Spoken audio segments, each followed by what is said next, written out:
மக்கள் அனைவருக்கும் வணக்கம். சமீபத்தில் நடிகை த்ரிஷா அவர்களை பாஜகவுடைய தலைவர் நைனா நாகேந்திரன் அவர்கள் ஒரு தவறா பேசிட்டாரு, இல்லாட்டி கொச்சையா பேசிட்டாரு, அப்படி இப்படின்னு ஏற்பட்ட சச்சரவுகள் உருவாச்சு. எனக்கு என்னன்னு தேடி பார்க்கும்போது குறிப்பிட்ட பேட்டியில் அவர் என்ன சொல்றாரு அப்படின்னா, அவர் வீட்டு விட்டு வாங்க அப்படின்ற போல அவர் த்ரிஷா வீட்டிலேருந்து வெளியே வர சொல்லுங்க விஜயே. வாய் தவறி வந்த வார்த்தை, எனவே அதை பெருசுப்படுத்த வேண்டிய அவசியம் இல்லை.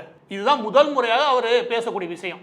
எனக்கு நைனா நாகேந்திரன் அவர்கள் அப்படியான வார்த்தைகளை எனக்கு தெரிஞ்சு அரசியலில் அவ்வளோ மோசமாக பயன்படுத்துறது கிடையாது. திமுக மேடைகள்லாம் விஜய் அவர்களையும் இல்லாட்டி த்ரிஷா அவர்களையும் வச்சு வாங்குருக்கு இல்லையா, அதெல்லாம் பார்க்கும்போது சரி, இல்லை வலைத்தளங்களில் திமுக ஐடி விங்கை ஆரம்பித்து மற்ற நபர்கள் பேசக்கூடிய பேச்சு இருக்கு இல்லையா, இதுவும் சரி. இதையெல்லாம் ஒப்பிட முடியாது. ஏன் அப்படின்னா அவர் ஒரு தலைவர், ஒரு பாஜகவுடைய தலைவராக இருக்காரு, இதை ஒப்பிட முடியாது. ஆனால் இது புதுசு கிடையாது. மிக முக்கியமானது என்ன, புதுசு கிடையாது. இதுக்கு த்ரிஷா அவர்கள் ஒரு பதில் ஒன்று கொடுத்துருக்காங்க அவங்களுடைய வக்கீல் மூலமாக. வந்திருக்கக்கூடிய கடிதம் இருக்கு இல்லையா, அதில் அவர் கண்டனம் தெரிவிச்சிருக்காரு. எனக்குரிய இது அநாகரிகமான ஒரு விஷயம் அப்படின்னு சொல்லி அவர் கண்டிச்சிருக்காங்க. அதில் முதலாவது வார்த்தைகள் இருக்கு இல்லையா, அதில் என்ன புரிஞ்சுக்க முடியுது. இரண்டாவது அவங்க தெளிவாக சொல்கிறாங்க, ஒரு மாநிலத்தில் உயர் பதவியில் இருக்கக்கூடிய, அப்போ நைனா நாகேந்திரன் அவர்கள் தான் மறைமுகமாக சொல்கிறான்னு வச்சுக்கோங்க, இருக்கக்கூடிய நபர்கள் கண்ணியமாக பேசணும் அப்படின்றது வகையில் நம்ம ஏற்றுக்கலாம். மூன்றாவது சொல்கிறாங்க என்ன அப்படின்னா, ரொம்ப தெளிவுபடுத்துகிறாங்க என்ன அப்படின்னா, எந்த அரசியல் கட்சியுடைய சார்போ இல்லாட்டி எதில் ஜாயின் பண்ணுறதோ இல்லை அரசியல் பார்வையோ தனக்கு எப்போவுமே கிடையாது, அதில் நியூட்ரலாக, அதாவது நடுநிலையோடு இருக்க விரும்புகிறேன். இது வரைக்கும் சரி.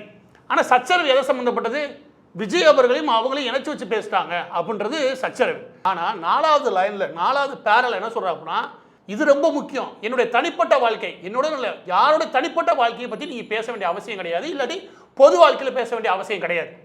அப்போ இவர் என்ன தெளிவுபடுத்துறாரு, திரும்ப திரும்ப ஒரு விஷயம் புரிஞ்சுக்கோங்க. த்ரிஷா அவர்கள் இந்த மாதிரி விவகாரங்களில், த்ரிஷா மட்டும் கிடையாது, இவருடைய எல்லா நடிகைகளும் இதை பேச வேண்டிய அவசியம் வந்திருக்குன்னு நம்மளும் வெக்கப்பட வேண்டியதான். இந்த இடத்துல அவங்க தெளிவுபடுத்த வேண்டிய விஷயம் என்ன அப்படின்னா, என்னையும் நடிகரையும் இணைச்சி வச்சு பேசுறது அநாகரிகமானது, நாங்கள் நட்புடைய இருக்கோம், இப்படி சொல்லி முடிச்சிருக்க முடியுமா? முடியும். அரசியலை பற்றிலாம் யாரும் பேசவே இல்லையா. ஆனால் அவங்க என்ன சொல்கிறாங்க, நான் எந்த அரசியல் கட்சியிலும் சேரவோ இல்லாட்டி ஜாயின் பண்ணவோ இல்லாட்டி சார்ந்தோ நான் இல்லை, இதையெல்லாம் யாரும் கேட்கவே இல்லை. வந்த பிரச்சனை எங்கன்னா விஜய் வச்சு பேசிட்டான்னு, அதை எப்படி முடிச்சிட்டாங்க, என் தனிப்பட்ட வாழ்க்கைன்னு சொல்லி முடிச்சிட்டாங்க. அப்போ தனிப்பட்ட வாழ்க்கைன்னு சொல்லி முடிச்சுட்டா அது என்ன வாழ்க்கைன்னு திரும்ப ஆரம்பிக்குமா இல்லையா? நான் திரும்பவும் சொல்கிறேன், த்ரிஷா அவர்கள் பல காலமாக இதை தானே தான் உருவாக்குறாரு, யாரோ ஒருத்தவங்க உருவாக்கல, அவங்களே தான் இதை உருவாக்குறாங்க. த்ரிஷா மட்டும் கிடையாது, நடிகைகள் இது பொதுவாகவே உருவாக்குறாங்க.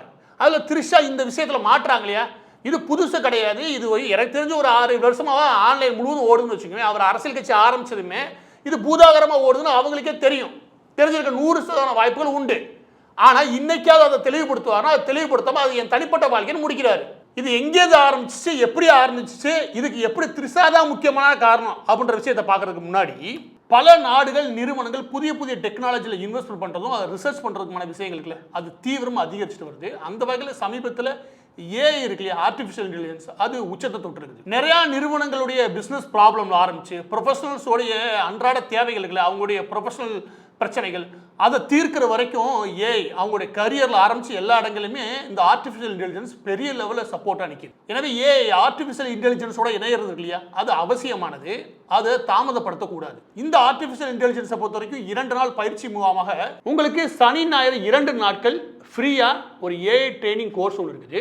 அது லைவ் கோர்ஸ், காலை 10 முதல் 7 மணி வரைக்கும் 2 நாட்கள். இது முழுக்க 10,000 மதிப்புள்ள ஒரு ட்ரைனிங் செஷன். இதை ஃப்ரீயாக 2 நாளைக்கு அவுட் ஸ்கில் கொடுக்குறாங்க. இந்த ட்ரைனிங் செஷனை பொறுத்தவரைக்கும் சும்மா 16 மணி நேரம். இந்த 16 மணி நேரத்தில் உங்களால் என்னென்ன தெரிஞ்சுக்க முடியும் அப்படின்னா, அது சுமார் 10க்கும் மேற்பட்ட டூலை பயன்படுத்தி ஒரு ப்ரொஃபஷனல் ஏஐ டூல் கிட்ட உருவாக்குறது. இப்படி மாஸ்டர் ப்ராம்ப்ட் இன்ஜினியரிங் இருக்கு இல்லையா, அதில் யூஸ் பண்ணக்கூடிய ப்ராம்ப்ட் இருக்கு இல்லையா, அந்த ப்ராம்ப்ட் இன்ஜினியரிங் பற்றியான விஷயங்கள், ஆட்டோமேட்டிக்காக ரிப்பீட்டிவ் டாஸ்க்கை சால்வ் பண்ணக்கூடிய, கோடிங்கே இல்லாமல் சால்வ் பண்ணக்கூடிய மெத்தட்ஸ், ப்ரொஃபஷனல் உருவாக்கக்கூடிய ப்ரெசன்டேஷன்ஸ், இமேஜ், வீடியோ, இந்த கேட்டகரி. அதற்கப்புறம் ஏஐ ஏஜென்ட்ஸ் எப்படி உருவாக்குறது, இப்படியான விஷயங்களை இந்த 2 நாள் செஷனில் பார்த்துக்க முடியும். ஸோ 40க்கும் மேற்பட்ட நாடுகளில் 10 மில்லியனுக்கு மேற்பட்ட மக்கள் இந்த ட்ரைனிங்கை எடுத்துருக்காங்க. நீங்கள் எந்த துறையை சார்ந்தவன்றது முக்கியம் கிடையாது, இது எப்படி பார்த்தாலும் உங்களுக்கு ஃப்ரீ தான். உங்களோட கரியர் க்ரோத்துக்காகவும் ஆர்டிஃபிஷியல் இன்டெலிஜென்ஸை நீங்கள் தெளிவாக புரிஞ்சுக்கிறதுக்காகவும் இந்த வகுப்பை பற்றியான மேலும் விவரங்கள் தெரிஞ்சுக்கிறதுக்கு வீடியோட டிஸ்கிரிப்ஷனில் லிங்க் இருக்குது, அதை ஃபாலோ பண்ணி தெரிஞ்சுக்கோங்க. அதில் ஃப்ரீ ட்ரைனிங் எடுக்கிறதுக்கு அதில் சைன் அப் பண்ணிக்கோங்க. இப்போ மீண்டும் விவகாரத்துக்குள்ளே வரலாம். மீண்டும் சொல்கிறேன், இந்த நடிகைகளை பற்றி பேசுறது இல்லையா, இது ஒரு பெரிய அவமானகரமாகவே நான் எப்போவுமே நினச்சது உண்டு. என்னுடைய கல்லூரி காலம் முதல்,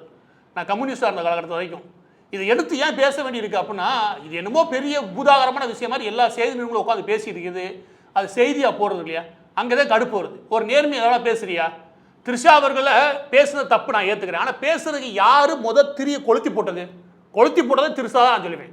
எடுத்துக்காட்டுக்கு நான் சொல்கிறேனே, அவர் டிவிக்கு அதாவது தமிழக வெற்றி கழகம் ஆரம்பிச்சிருக்காரு. ரொம்ப நாள் வெளியே வரவே இல்லை. திடீர்னு ஒரு நாள் வெளியே வரான்னு வச்சுக்கோங்க. அவர் வெளியே வராரு, அந்த அம்மா வெளியே வந்து ஒரு போஸ்ட் ஒன்று போடும். நீங்கள் இப்போ எடுத்து பார்த்தீங்கன்னு வச்சுக்கோங்க, அவர் வெளியே வரான்னு இது ஒரு போஸ்ட் போடும்.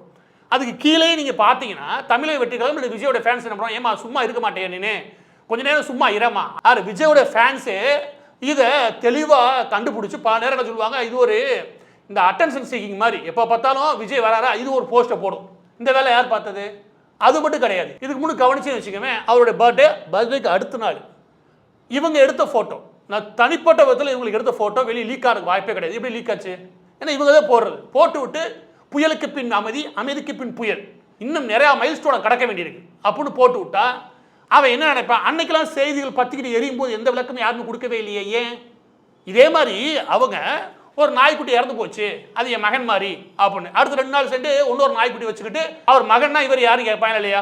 இதெல்லாம் வளர்த்து விட்டது யார்? இதெல்லாம் தனிப்பட்ட அவங்களுடைய பிரைவேட் ஃபோட்டோவா இல்லையா? இதையெல்லாம் ரிலீஸ் பண்ணது யாரு? ரசிகர்களா? நீங்கள் தானே. இதையெல்லாம் ஒவ்வொரு முறையும் வளர்த்து விட்டது யார்? ஒவ்வொரு முறையும் அழகாக வளர்த்து விட்டு அதன் மூலமாக விளம்பரங்கள் தேடி, இது மாதிரி விளம்பரங்கள் தேடுற பழக்கம் நிறைய பேருக்கு உண்டு. தங்களுடைய பப்ளிசிட்டியை தேடுறது இல்லையா, அதுக்கு நிறையா யுக்திகளை கையாளுறாங்க. அதில் திருசா இந்த யுக்தியை கையாளுறாங்கன்ற அளவுக்கு நம்ம வச்சுக்கலாம். அதுதான் உண்மை. ஆனால் இது ஒரு எல்லையை தாண்டுது. எதை எல்லையை தாண்டுது? விஜயும் இவங்களும் வச்சு வேறு விதமாக பேசப்படுதுன்னு வச்சுக்கோங்க. அதுக்கு முற்றுப்புள்ளி வைக்க வேண்டியது யார்? இன்னைக்கு கூட முற்றுப்புள்ளி வைக்க முடியும். ஏன் வைக்கலை? அது எங்கள் தனிப்பட்ட வாழ்க்கையை முடிக்கிறாங்க. அப்போ அந்த பேச்சை இன்னும் வளரணும்னு நினைக்கிறாங்க.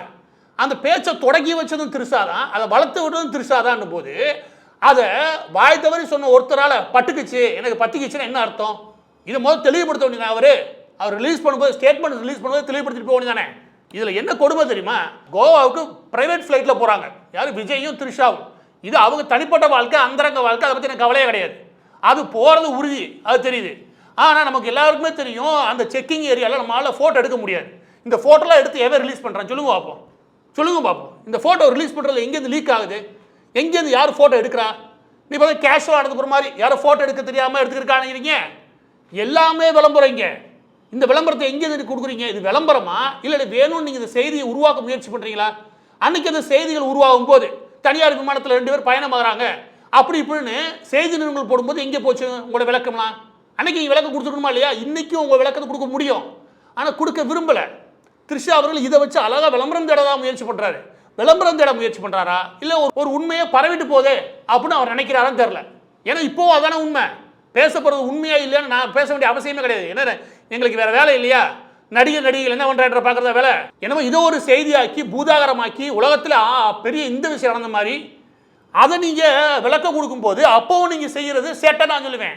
எனவே பதிவோட இறுதியாக விளக்கம் கொடுத்துருக்காங்க. அந்த விளக்கத்தில் என்ன கொடுத்துருக்காங்கன்னு பேசுங்க. செய்தி நிறுவனம் தானே, கொஞ்சமாக படுத்துட்டு எல்லாம் செய்தி போடு. அதில் என்ன சொல்கிறாங்க, நான் எந்த அரசியல் கட்சியும் சேர விரும்பலை, முடிஞ்சிருச்சு. ஆனால் விளக்கம் எங்கே தேவை? விஜய் திருசா வச்சு இணைச்சு பேசிட்டாங்க. அப்போ என்ன சொல்லணும்? எந்த நடிகரோடு எனக்கு பேசுறது இல்லையா? நியாயம் கிடையாது. எனக்கும் அவருக்குமானது நட்பு. முடிக்க முடியுமா? முடியாதா? முடியும். ஆனால் இவங்க என்ன சொல்லியிருக்காங்க, யாரோட தனிப்பட்ட வாழ்க்கை நீ பேசாத, யாரும் பேச வேண்டிய அவசியமே கிடையாது. ஆனால் பேச தூண்டி விட்டது இவங்க தான். எனவே நயினா நாகேந்திரன் அவர்கள் பேசுனதான் அது பட்டுக்குச்சு. ஊரே பேசுது. ஊரில் பேசாத மேடை கிடையாது, எல்லாம் தான் பேசுது. ஆனால் அது பேசுறதுக்கு எல்லாத்துக்கும் காரணம் நீங்கள் தான். எனவே நயினா நாகேந்திரன் அவர்களை பொறுத்த வரைக்கும் எனக்கு தெரிஞ்சு அவ்வளோ மோசமாக பேசி அரசியல் தேடக்கூடிய நபர் கிடையாது. அவர் வந்த வார்த்தை, வாய் தவறி வந்த வார்த்தையை அவர் சொல்லி முடிச்சிடாரு. எனக்கு தெரிஞ்சு அது ஒரு பெரிய விஷயமே கிடையாது. எனக்கு தெரிஞ்சு நீங்கள் தான் பெரிய விஷயம் ஆக்கி என்னமோ டிவிக்கு கட்சிக்கு 2வது முக்கியமான தலைவரை கொண்டு வந்து சேர்த்துக்கிறீங்கன்னு நினைக்கிறேன். பதிவோட இறுதியாக இன்னைக்கு ஆர்டிஃபிஷியல் இன்டெலிஜென்ஸ் சம்பந்தமாக உங்களுக்கு சனி ஞாயிறு 2 நாட்கள் ஃப்ரீ வகுப்பு அவுட் ஸ்கில் கொடுக்குறத பற்றி பார்த்தோம். அதை பற்றின மேலும் விவரங்கள் தெரிஞ்சுக்கிறதுக்கு வீடியோட டிஸ்கிரிப்ஷன் லிங்க் இருக்குது, அதை ஃபாலோ பண்ணி தெரிஞ்சுக்கோங்க.